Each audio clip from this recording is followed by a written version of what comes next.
नमस्कार किसान भाइयों, कृषि समाचार में आप सभी का स्वागत है। मैं हूं रूपम। आइए सबसे पहले नजर डालें आज के मुख्य समाचारों पर। पंगेशियस मछली के भोजन पर दे विशेष ध्यान। कम जगह और कम लागत में करे बटेर पालन। और श्री विधि से धान की खेती कर सफल किसान बने रामश्री। पंगेशियस मछली के भोजन पर इस समय विशेष ध्यान देने की आवश्यकता है। साथ ही पंगेशियस मछली के भोजन में बहुत सावधानी की भी जरूरत पड़ती है। जब मछली का वजन 20 ग्राम से 100 ग्राम के बीच होता है तो उस समय 32% वाली प्रोटीन की मात्रा वाली भोजन देना चाहिए। पंगेशियस मछली के फीडिंग के बारे में आपको बताना चाहूँगा। पंगेशियस मछली का फीडिंग में बहुत ही सावधानी की जरूरत पड़ती है। जब पंगेशियस का मछली का जो वजन 20 ग्राम से 100 ग्राम का अगर बीज का वजन हो, उस समय 32% प्रोटीन वाली भोजन देनी चाहिए और 4 से 5% के हिसाब से देना चाहिए। चूँकि शुरुआती दौर में प्रोटीन एनर्जी रिक्वायरमेंट काफ़ी होता है मछली का और किसी भी प्राणी का, इसीलिए हाई प्रोटीन फीड दिया जाता है। ज्यों ही 100 ग्राम से 200 ग्राम का हो जाए, 100 से 200 ग्राम के बीच में पंगेशियस मछली को 28% प्रोटीन का भोजन कराना चाहिए। किसान भाइयों, शिक्षित युवा बेरोजगार ग्रामीण एवं शहरी दोनों क्षेत्रों के लोगों के लिए सीमित जगह में बटेर पालन का व्यवसाय अत्यधिक लाभदायक है। बटेर पालन के व्यवसाय में कम लागत में भी अत्यधिक फायदा होता है। साथ ही बटेर में मुर्गियों की अपेक्षा बीमारियों का सामना नहीं करना पड़ता है। बटेर पालन एक ऐसा व्यवसाय है जो कम लागत पे, कम कीमत पे, कम समय में और कम जोखिम में आप अधिक आमदनी प्राप्त कर सकते हैं। किसान भाई, 1 वर्ग फीट का स्थान एक ब्रॉयलर के लिए आवश्यक पड़ता है फार्म में, और आप 1 वर्ग फीट के स्थान में आप चाहें तो 20 से 25 बटेर का पालन कर सकते हैं। केज सिस्टम में 4 मंजिला या 5 मंजिला बटेर का फार्म बना करके आप 1 वर्ग फीट में 6 बटेर के हिसाब से अधिक बटेर पाल सकते हैं। सफलता की इस महत्वपूर्ण कड़ी में जुड़ रहे हैं फरीदपुर राजापाकर जिला वैशाली के प्रगतिशील किसान रामश्री। ये जैविक खाद की मदद से श्री विधि को अपनाकर धान की खेती 1 एकड़ में किए हैं और पिछले साल की अपेक्षा इस वर्ष दुगना लाभ प्राप्त कर रहे हैं। मैं किसान हूँ, खेती बाड़ी करता हूँ, अपना थोड़ा बहुत जो है। हम लगभग जैसे 1 एकड़ में लगाए हुए हैं। बस वही श्री विधि, हम श्री विधि खाली लगाए हुए हैं। किसान भाइयों, अगर आप धान की कटाई हार्वेस्टर से करते हैं तो खेतों में धान के डंठल बन जाते हैं। अगली फसल लगाने से पूर्व रोटावेटर से जुताई करने पर डंठल मिट्टी में मिल जाता है और खाद का काम करने लगता है। रोटावेटर को ट्रैक्टर के माध्यम से संचालित किया जाता है। इससे समय और श्रम दोनों की बचत होती है। दर्शकों, अब आपको लिए चलते हैं मंडी की ओर, जहां मंडी के भाव में आई उछाल और गिरावट की जानकारी लेंगे। नासिक वाला प्याज 5000 से 5200 रुपए प्रति क्विंटल, लोकल प्याज 4200 से 4800 रुपए प्रति क्विंटल, लाल आलू C40 880 से 900 रुपए प्रति क्विंटल और लाल गुलाल आलू 1000 से 1020 रुपए प्रति क्विंटल। प्याज नासिक का 50 से 5200 रुपए कुंटल है। अभी नासिक से आमदनी अराइवल पटना में 2-3 गाड़ी डेली आता है। लोकल प्याज पटना वाला या अगल बगल जो है भोजपुर का प्याज शरीफ का, उसका रेट 4200 रुपये से लेकर 4800 रुपये कुंटल है। और आलू लाल वाला जो है C40 वो है 880 से लेकर 900 रुपये कुंटल और लाल गुलाल 1000 से 1020 रुपये कुंटल। यूपी से आलू आता है। आइए लेते हैं मौसम की जानकारी। मौसम विभाग से प्राप्त जानकारी के अनुसार वातावरण में कल कुछ नमी बनी रहने की संभावना है। साथ ही अधिकतम तापमान 29 डिग्री सेल्सियस और न्यूनतम तापमान 20 डिग्री सेल्सियस रहने की संभावना है। दर्शकों, अभी आपने खेती से संबंधित नई तकनीक, मंडी भाव और मौसम के विषय में जाना। आइए अब आपको इस कार्यक्रम की अगली सेगमेंट की ओर लिए चलते हैं, जहां हमारे कृषि विशेषज्ञों द्वारा खेती से संबंधित विशेष जानकारी प्राप्त कर सकते हैं। कृषि दर्शन कार्यक्रम देख रहे सभी किसान भाइयों को राकेश कुमार कश्यप का नमस्कार। किसान भाइयों, हमारे प्रदेश में जो विभिन्न फसलों का एक खेती की जा रही है, उसमें कुछ खास फसलों की व्यावसायिक महत्व बहुत ज़्यादा है। केला उसी में से एक फसल है जिसकी व्यावसायिक महत्व हमारे किसान भाइयों के लिए बहुत ज़्यादा है। केला के अलावा आने वाले समय में सब्जियों के ऊपर भी किसान भाइयों का रुझान ज़्यादा देखा जाता है।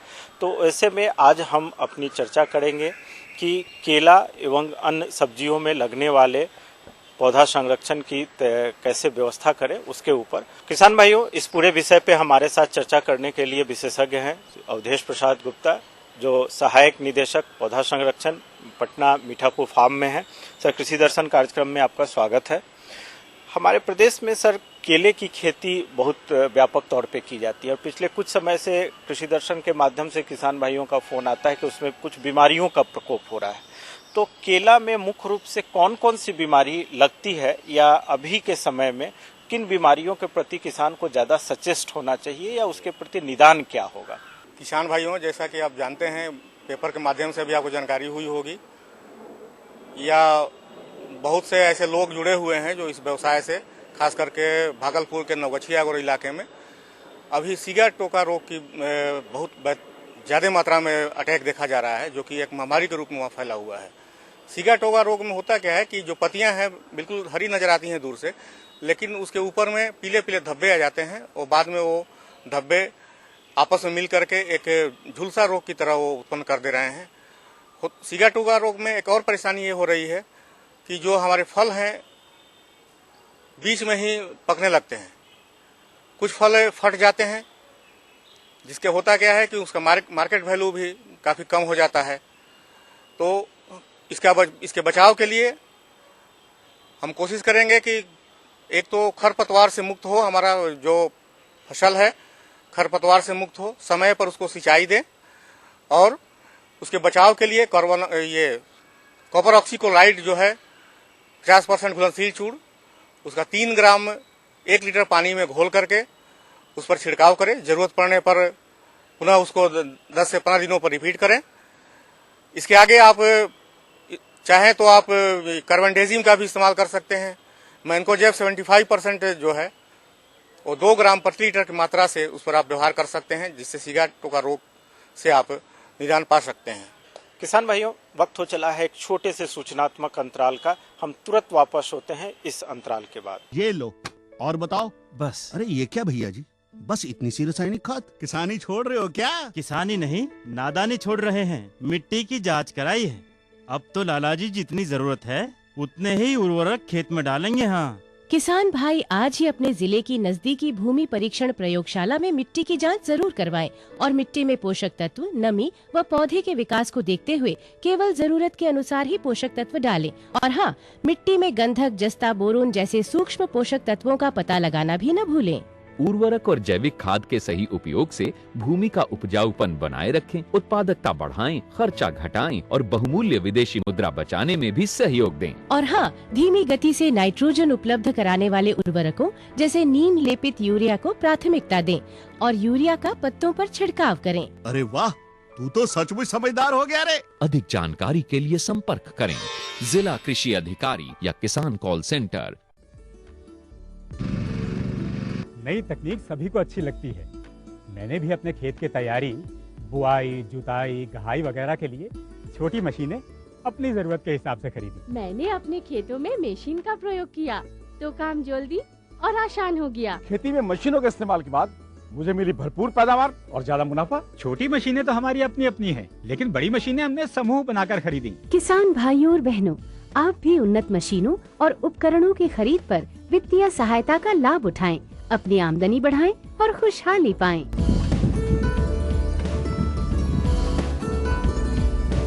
हो गया।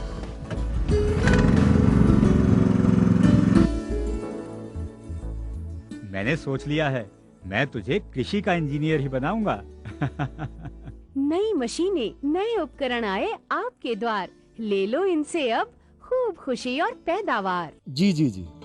किससे बात कर रहे थे इतना हंस कर? किसान कॉल सेंटर में विशेषज्ञ से खेती के बारे में सलाह ले रहा था। सुबह भी रात को भी? किसान कॉल सेंटर सुबह 6 बजे से रात को 10 बजे तक खुलता है। रविवार को भी? साल के 365 दिन खुलता है। पर तुम ये सब क्यों पूछ रही हो? मैं तो कुछ और ही समझी थी। कृषि संबंधी समस्याओं का अपनी भाषा में तुरंत समाधान पाने के लिए पूरे भारत में किसी भी फोन से राष्ट्रीय हेल्पलाइन नंबर 1800-1801-551 पर संपर्क करें। किसान भाइयों, सूचनात्मक अंतराल के बाद आपका स्वागत है।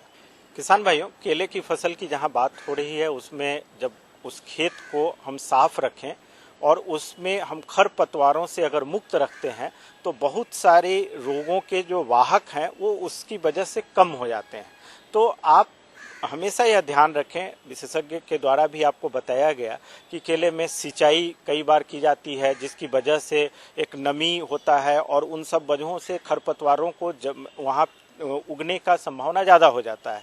तो आप जब रोग की नियंत्रण की बात करते हैं तो ये एक समेकित रूप से प्रयास है, जिसमें खरपतवारों के नियंत्रण से लेकर आप रोगों के नियंत्रण तक अगर सामंजस्य बनाते हैं तो आप फसल को संपूर्ण स्वस्थ स्थिति में रख पाते हैं।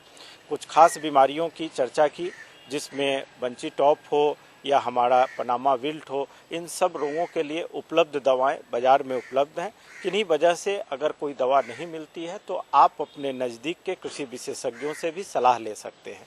परंतु अवधेश जी, एक और सवाल जो अभी हमारे इस केला उत्पादक क्षेत्र को ले या बिहार परिदृश्य को ले, सब्जी बहुत बड़े पैमाने पे की जा रही है।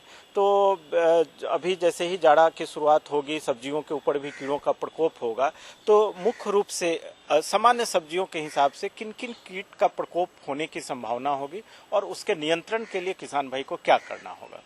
किसान भाइयों, जैसा कि आप जानते हैं, अभी गोभी, बंदा गोभी और फूल गोभी, इसकी खेती बहुत बड़े पैमाने पर हमारे यहाँ हो रही है।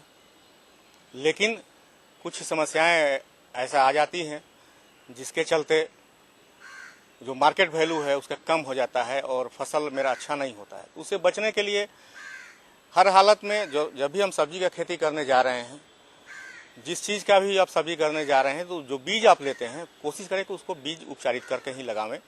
अब जैसे मान लीजिए कि आप फूलगोभी लगाए हुए हैं या लगा रहे हैं, फूलगोभी अभी आप आ भी रहे हैं मार्केट में, तो कुछ इसमें जो कीड़े हैं बहुत परेशान करते हैं।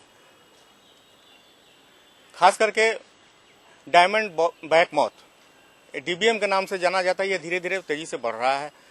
ये कीट डायमंड बैक मॉथ, आप देखिए कि छोटा एक पिल्लू का नजर आता है, तरह नजर आता है गहरे रंग का, उसके पीठ पर सफेद रंग के डायमंड बने हुए होते हैं। इसकी पहचान है ये आपको पत्तियों को भी जिस तरह से डैमेज करता है उसी तरह से फल को भी डैमेज करता है, फल को गंदा कर देता है। और इसके नियंत्रण बहुत जरूरी हो जाते हैं, क्योंकि बहुत तेजी से ये अंडे देते हैं और इनके जो लार्वे निकलते हैं और बहुत फास्ट, बहुत तेज गति से चलते हैं और पत्तियों को खाते हैं और हमारे जो फल हैं उनको भी खाते हैं और गंदा करते रहते हैं। तो इनसे बचने के लिए आप बहुत सा है कि जैविक भी आप इस्तेमाल कर सकते हैं। शुरू में खास करके बीटी का आप इस्तेमाल कर सकते हैं। बीटी 1 किलो लेकर के आप 1 हेक्टेयर में आप छिड़काव कर सकते हैं, यानी कि 1 ग्राम 1 लीटर पानी में घोल करके उसका छिड़काव कर सकते हैं। नीम से बनी हुई बहुत सारी दवाएं आ गई हैं जैव उत्पाद में। आप 5 ml नीम की जो जैव उत्पाद है, कीटनाशी है, 5 ml 1 लीटर पानी में मिलाएं और उसका समय समय पर छिड़काव करते रहें, तो आप देखेंगे कि इनका नियंत्रण हो रहा है। अंततः अगर बहुत ज़्यादा इनकी समस्या है, अगर नहीं नियंत्रण हो रहा है, तो फिर बाजार में आपको कीटनाशी के रूप में बहुत सारे हल्के केमिकल भी अब आ गए हैं, जिसका भी आप इस्तेमाल कर सकते हैं। जैसे इमिडाक्लोरपीड हुआ, ये 17.8% करके उपलब्ध है। ये बहुत सारी कंपनियां बनाती हैं। अब कोई भी कंपनी का अच्छी दवा आप इमिडाक्लोरपीड लीजिए, 10 लीटर पानी में 3 ml से 4 ml के बीच दवा डालिए और छिड़काव कीजिए, इससे इनका नियंत्रण होगा। किसान भाइयों, वक्त हो चला है एक छोटे से सूचनात्मक अंतराल का। हम तुरंत वापस होते हैं इस अंतराल के बाद। यूरिया का स्वदेशी उत्पादन 70 लाख टन बढ़ाने के लिए 6 उर्वरक संयंत्रों का उद्धार किया जा रहा है। FCIL के गोरखपुर, सिंदरी, तलचर और रामागुंडम संयंत्र, HFCL की बरौनी इकाई और BVFCL की नामरू फोर्थ। सोने पर सुहागा ये है कि देश में अब बनेगा सिर्फ नीम लेपित यूरिया, क्योंकि इससे होगा किसानों का फायदा ही फायदा। अनाज का उत्पादन 10% तक बढ़ेगा, बढ़ेगी 10 से 15% नाइट्रोजन क्षमता।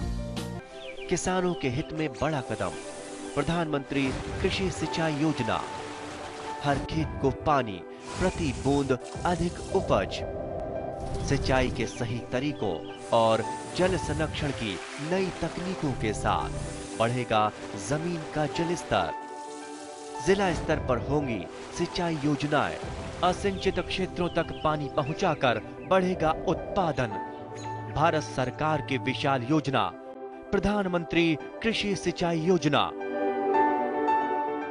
किसान भाइयों, इस तरह की जो तमाम कीट का प्रकोप होता है, गोभी में लगने वाला डीबीएम जिसको सामान्य रूप से आप लोग लटकनवा के नाम से जानते हैं, या जो लिटिल लीफ है बैगन में जिसकी चर्चा अभी अवधेश जी ने किया, कि उस तरह की स्थिति को देखकर आप बहुत विचलित होते हैं, तो परेशान होने की जरूरत नहीं है।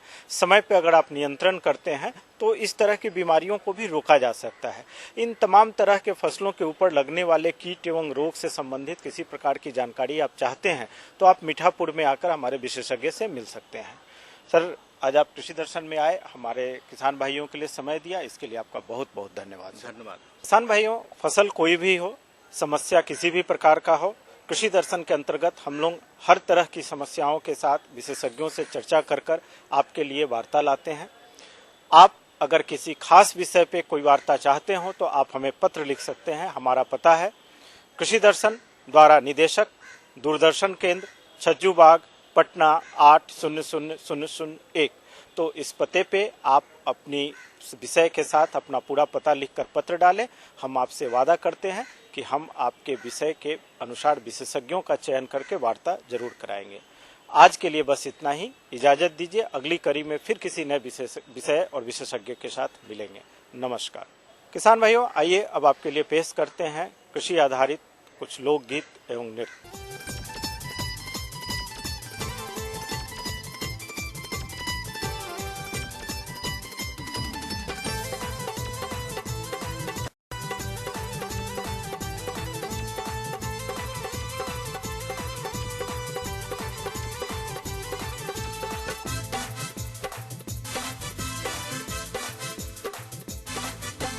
चांद सूरज अपन चमक बिखेर ले अंजोर हो गइल। चांद सूरज अपन चमक बिखेर ले अंजोर हो गइल। कि अवतारी भैरो जी के रिया सगरी सोर हो गइल। कि अवतारी भैरो जी के रिया सगरी सोर हो गइल। चांद सूरज अपन चमक बिखेर ले अंजोर हो गइल। चांद सूरज अपन चमक बिखेर ले अंजोर हो गइल। कि अवतारी भैरो जी के रिया सगरी सोर हो गइल। कि अवतारी भैरो जी के रिया सगरी सोर हो गइल।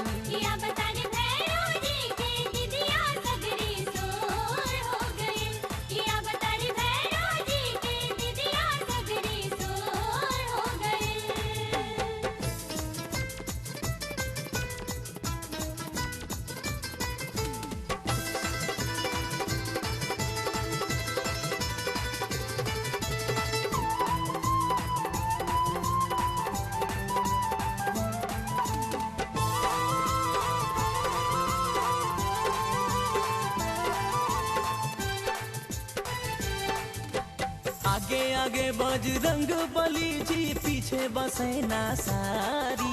शक्ति के रूप धरी आवत बाड़ी, कोई के शेर सवारी। हाँ, आगे आगे बजरंग बली जी, पीछे बसेना सारी।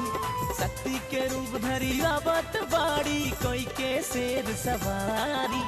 काली रे कोयल संग बोले रे चुचुहिया, भोर हो गइल। काली रे कोयल संग बोले रे चुचुहिया, भोर हो गइल। कि अवतारी भैरो जी के दिदिया सगरी सोर हो गई। कि अवतारी भैरो जी के दिदिया सगरी सोर हो गई।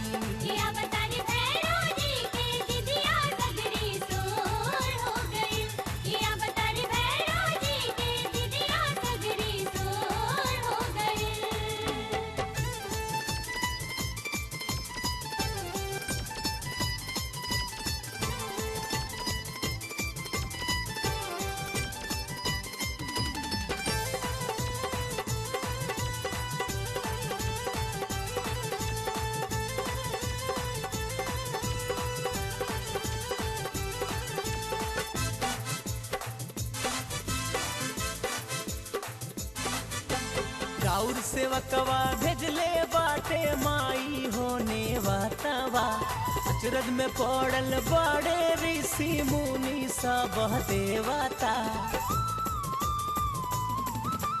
राउर सेवकवा भेजले बाटे माई होने वातावा अचरज में पड़ल बड़े ऋषि मुनि सब देवता माई के चरण वारी अब त नजरिया मोर हो गइल माई के चरण वारी अब त नजरिया मोर हो गइल अवतारी भैरो जी के हृदय सगरी सोर हो गइल अवतारी भैरो जी के दिदिया सगरी सोर हो गइल।